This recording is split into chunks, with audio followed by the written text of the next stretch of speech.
Caros irmãos e irmãs, louvado seja o nome de nosso Senhor Jesus Cristo.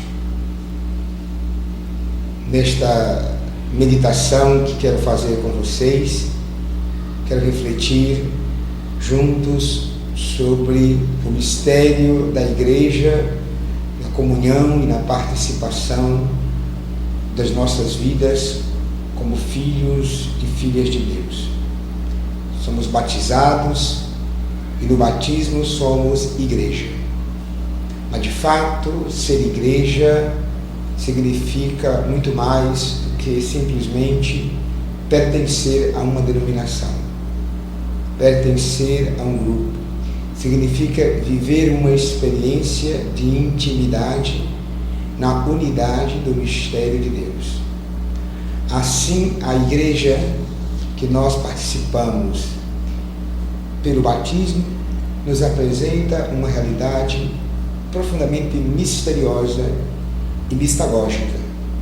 Misteriosa porque nasce do mistério de Deus, mistagógica porque há toda uma pedagogia que nos leva ao encontro fundamental com Deus.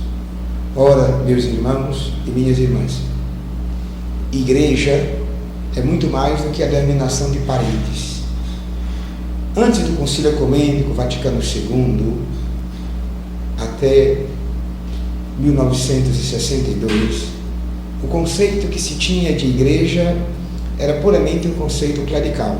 Igreja era os padres, os bispos, o colégio dos religiosos, enfim, aqueles que se consagravam pela virgindade, pelos conselhos evangélicos e pelos votos.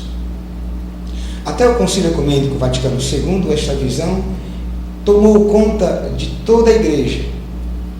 O povo participava, o povo vivenciava uma experiência de igreja, mas como uma coisa à parte. Quando se falava igreja, dizia dos padres, ou a igreja é dos padres.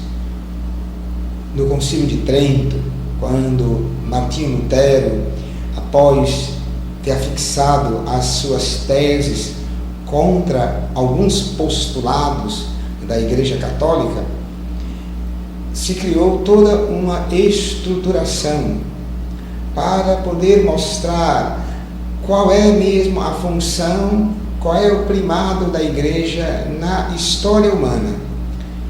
O Concílio de Trento responde diante de uma problemática fundamental levantada pelo protestantismo, basicamente pelo luteranismo com Lutero e aqueles que adivinham depois dele, aqueles que depois de Lutero formaram a tradição protestante.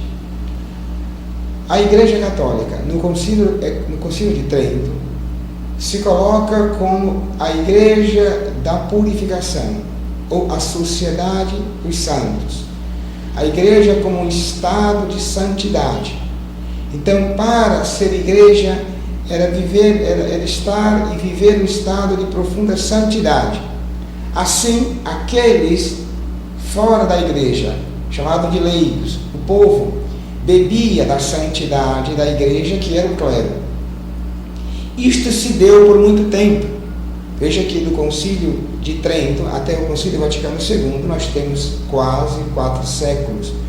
O Concílio de Trento aconteceu no começo do século XV, por volta de 1518, e se estende por muito tempo, até as suas conclusões.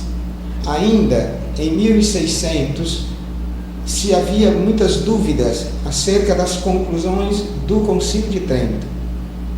De lá em diante, veio se desenvolvendo uma eclesiologia centrada na hierarquia, centrada no magistério, mas com muita força na hierarquia. O povo participava da igreja